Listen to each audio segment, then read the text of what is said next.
Hey guys, here again with my 85 Chevy C10 motor swap OM606 motor. As I mentioned in my last video, I had a lot of the parts all ready to put in the truck, and that's exactly what I've been doing this last week or 2 weeks. Putting the motor in and doing some other work, a lot of it mostly plumbing. And I thought this would be a good point to shoot another video before I finish putting all the parts in. I guess it'd be a good point for clarity, so I can show a couple of things that I've done. Uh, so actually, before I get started, let me show a quick view of how the motor mounts so that you get an idea of where they landed. That's again the OM606 motor mount and the bracket that I showed before. That's how that looks. Also, the clearance of my, that's a little less than ½ inch. I may raise it a little bit more, but I've had that before and it doesn't, it's not a problem. So I'm comfortable with that, but I can still raise it a little bit more. Yeah, so anyway, to the plumbing, mainly the fluids, the work that I've done. Again, without the radiator, I have installed the intercooler. You can see that there, how that looks. The truck didn't come with a power steering cooler, and I've went and added that in this space I got here. The turbo is there. You see my radiator hoses. That's the bottom one. And as I said, I had that coolant reservoir from Chevy Silverado. That and these hoses that I had laying around are working out really good. That intercooler pipe there. Getting back to the intercooler. So what I've done here is, you can see that Chevy put that structural column there. I don't know what the structural importance or value of that, but it seems to transfer loads that I don't see where they'd be coming from, but maybe a little support for this top rail. And so I had very little choice, but so I went and cut the bottom part of that column on both sides, so I could fit my intercooler hoses. There you go. I think that's a pretty good view. I don't want to spend too much talking about that, but of course I got to mitigate, that the modification that I've done, cutting that there. But that'll be easy. Either I will relocate them, get those relocated, maybe farther out, or I can reinforce, put some reinforcements here. Again, there are no loads on that top rail, so I don't think too important, but I'll try to do something about that. That radiator, show you real quick what I've done here. Excuse me.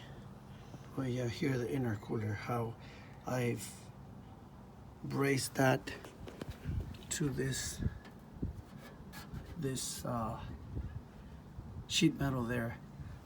Real quick, showing you the bolts. That bolt there, yeah, for the intercooler, one on each side, and then this top one. And I went ahead and used that same brace or bracket there to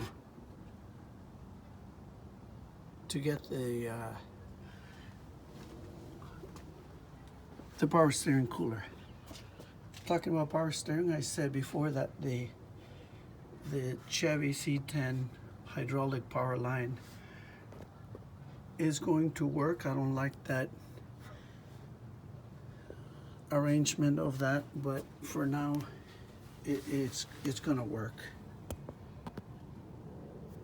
Yeah. So anyway, I was saying now the radiator, I only had to drill this hole here and that one over there, and that's where I'm going to be mounting the radiator. Let me show it to you real quick. These posts on the radiator will go in those holes, and I put these rubber rings to absorb any impact, which isn't much. The hose is already there. That radiator fan is going to be used also.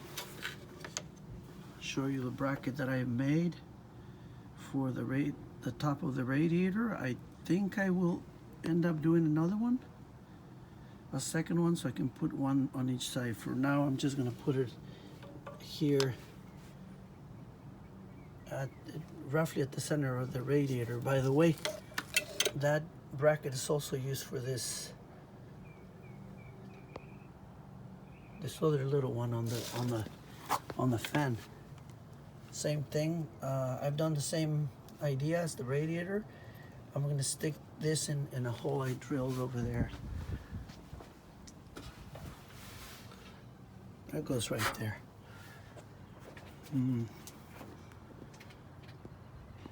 A clearance I had mentioned before there between the power booster and the intake. That you see there is roughly ½ inch, which is more than I need. Take a look at my, not 100% done, but that's probably almost done. My harness. That harness, which I protected with that heat insulator, that goes to the 4L60 transmission. Giving you a rough idea of the clearance, the clearance between the pulleys on the motor.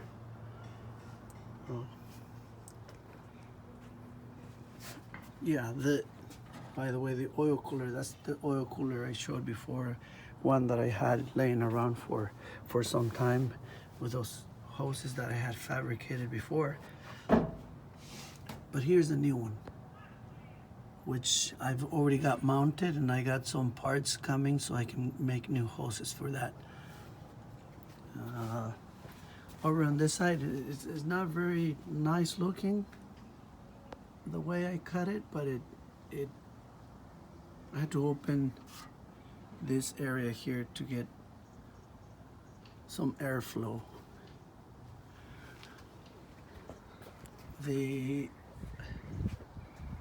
final tilt on the motor is, my best guess is about 2 degrees too much. Not too excessive. I don't believe I can live with that. It's possible I could improve it, but the amount of work it really is not worth it. It's just necessary to make it any better. I had already shown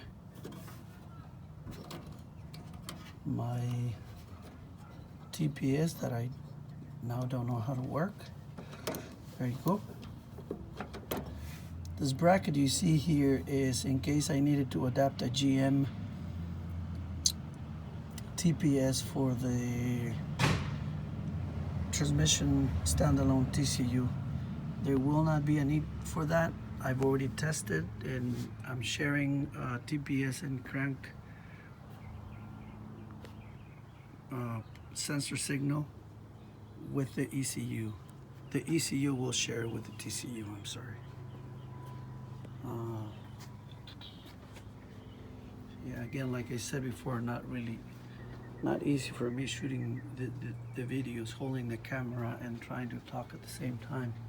I get a lot of brain farts and I forget things, but eventually I will try to capture everything.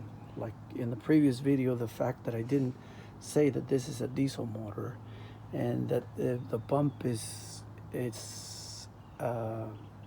6 millimeter bump. Little things like that. Let me turn the phone off. Actually, if I can place it right here to try to get the radiator.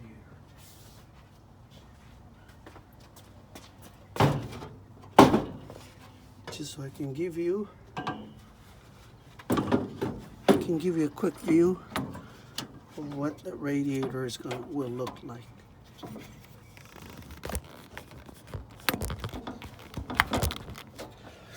All right, there you go. That way I don't have to do 2 separate videos. This is just a quick idea.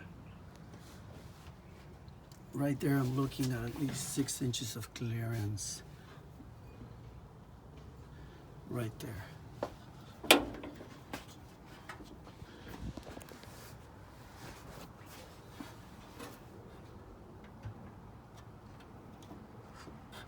I'm sorry, trying to show the bracket here. I'm telling you, it just doesn't get any easier doing this. Yeah. There you go. I'll just bolt it right here. I think that's all I got right now. For now, yeah, these are the power steering hoses returning or from the cooler.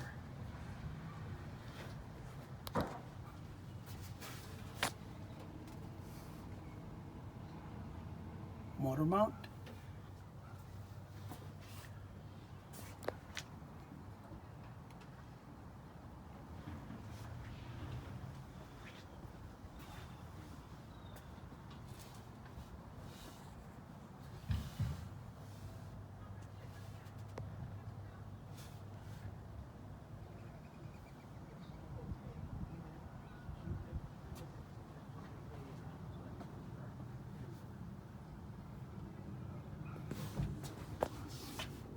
Here are my transmission lines.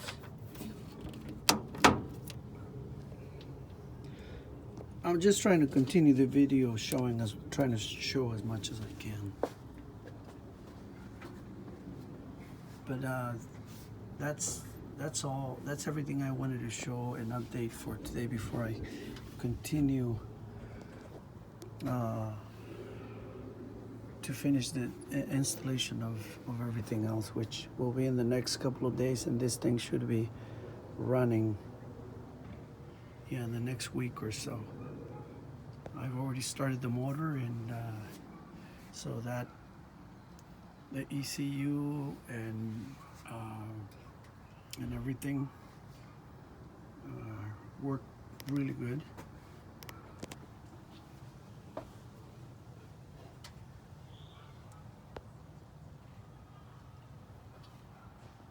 Anyway, there you have it. Just want to do that quick video before I finish everything remaining. There will be more videos coming. Thanks.